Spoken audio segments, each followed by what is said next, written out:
Hi, this is Wednesday, January 11. This is part 2 of my vlog. I'm recording an extra 10 to 15 minutes, but I didn't want to do it on the first one because I know how the longer it is, the slower the process of the media it is. What I wanted to share was that with my birthday coming up on Sunday, today I had to go in and renew my registration for my tags and all. And the first time I walked in, she said, "Oh, it's just only checks or cash." I'm like, "Well, really?" I said, "You don't take debit card or credit?" And she said, "Well, there's an ATM machine there." And I was like, "No, because I'm not want to pay that fee, and that means I had to take out more than I really want to." And so I went home, got my checkbook, came running back, and lo and behold, there was my friend Tammy there with her 2 kids. Her birthday's Friday, so Friday the 13th. Happy birthday, Tammy. I hope you guys have a wonderful time. I hope you get what you deserve for your birthday.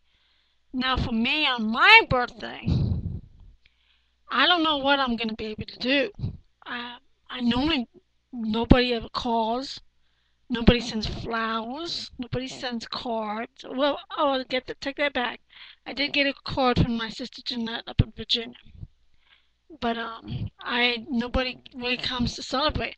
Now for my 50th birthday, I invited some friends, and we had like a spaghetti dinner.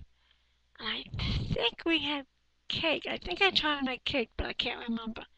But this year, because I've had my stroke, I still have that lightheaded, the dizziness, and I still have the issue with my left hand of the numbness and the tingling and the burning feeling. And every time I try to type, it's painful. It hurts, especially the tips. Um, so this year, my nephew did give me a gift card, so I may go to Olive Garden or Chili's. I can show you some ribs. Um, but what I wanted to bring out was that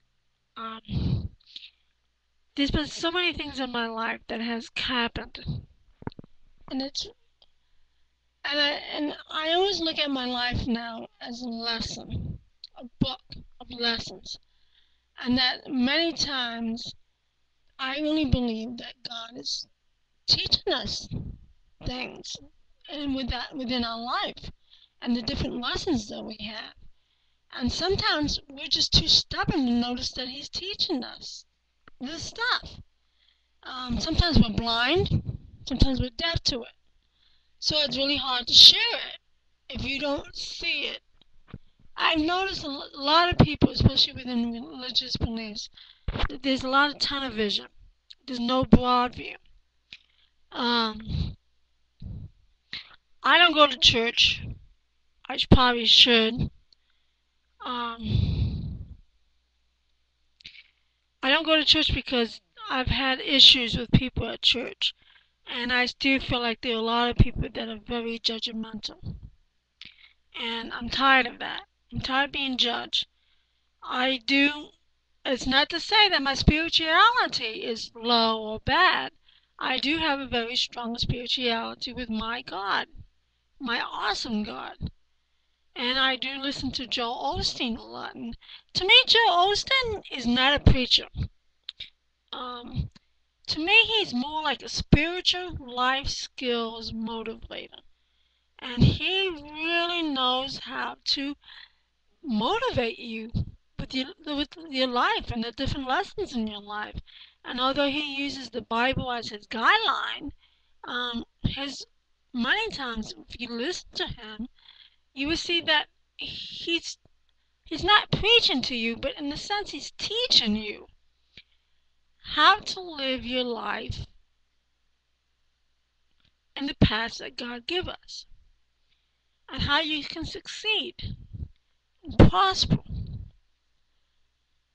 But the key is your spirituality. The key is your relationship with God, who's going to help and direct and guide you. And I so much appreciate Joel's teachings. Um, he's not a cult leader. He's not a TV evangelistic. He does not get a salary paid from the church. He earns his own money, so does his wife, outside the church through their books or the other things that they do within the church, but the church does not. His church, Lakewood Church, does not pay him a salary, or his wife, but yet he's the pastor there. It's something that he chose. That's okay. That's his decision. My last year has been a really different experience. I had the surgery. That when the surgery went well, but I had some complications from it. And then in April, I had the stroke. Now, if there's anything that's life-changing in your life, it probably is that. And learning to adjust to your life, learning to adjust the things around your life because of something. And then in July, I fell and broke my ribs, 3 ribs, 6, 7, and 8, and had to deal with the terrible pain of that. It made things so difficult for me to get out and do what I really wanted. Now, I think soon after I had the stroke, I did go to the strawberry patch, but I didn't go pick strawberries. I did buy 2 or 3 flats, and then I froze the strawberries. Believe it or not, all the strawberries are gone. I love strawberries. I think I did go to the watermelon festival, but it really exhausted me quickly. Because the pain I had in my ribs, and then I started having a lot of issues with my stomach. And originally they diagnosed me with GERD. Well, come to find out, I don't have GERD. I have something else, and I have a hard time pronouncing it. But it starts with a G, and now I'm on an antibiotic that I have to take 3 to 4 times a day, and it helps the pain. The other thing that I had that started last year was the lower abdominal, left abdominal pain. That's like in the groin, and it's very painful. Very painful. But the CAT scan didn't say anything. But they're starting a new therapy on my bed to see if that would work. Otherwise, they're going to send me to a gastro and figure out what's going on.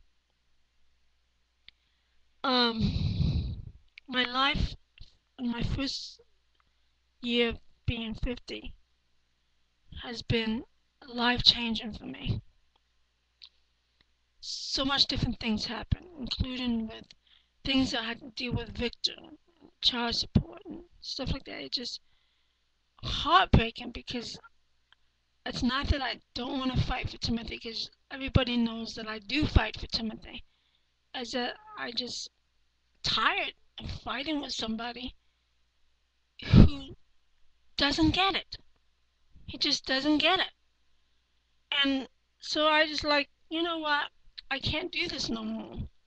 And it's not like I don't want to, because when it comes down to it, to fight for Timothy and to advocate for Timothy, I will do it. And I will put my foot down, and I will say what I have to say, because it's for Timothy. And it's what Timothy needs. With all that he's gone through, it's my job as his mother and as his advocate to make sure that his needs are taken care of. I think the reason why that a lot of the illnesses that did fall on me was because I spent so much time advocating and doing things for Timothy that I ignored all my symptoms. But not the stroke symptoms, because that was a total different thing. And that didn't happen until I didn't ignore that. But I did, unfortunately, trust too many physicians who thought they were doing what was best for me and only ended up hurting me and causing damage. Now I have brain damage. That's what a stroke is. It's brain damage. And I'm in constant pain because of the stroke. People don't realize that when you have a stroke, you're in constant pain. But I think God has been trying to teach me something. Not only about what was going on with Timothy and his symptoms and all that stuff, but also of of my own life, of whatever it is that's going on inside me that I need to open. But I need to find somebody who I can trust to open it to. I had one friend I thought I could trust, and that just didn't work out. So, as I go into my year 51, I want to make changes in my life and worry about me other than Timothy, and stop worrying about what his father thinks or says, because the majority of the time he's going to lie to his family and his friends, and most of them are going to be foolish enough to believe him. And the only thing I can say is, Victor, you're going to have to answer to God. That's, but that's not my concern anymore. I gotta worry about me and do things for me. Riding a bike, reading a book, working on my vlog, try to work on a novel. At the same time, trying to make sure that Timothy's taken care of. And I hope as everybody looks at this new year, that they too find within themselves what is something that I need to change, but something new that's going to make me change to be a better person. And I hope with the strength of God, with peace and hope and to His glory, that we find that and learn the lessons that God has left for us during that time.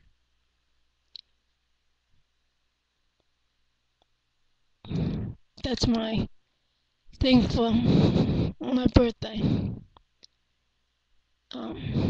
Thank you for listening, and click like if you did listen and understood and appreciate it, and leave a comment if you want to. And I mean, this is an open discussion, and we can agree to disagree, but we also need to respect each other's opinion.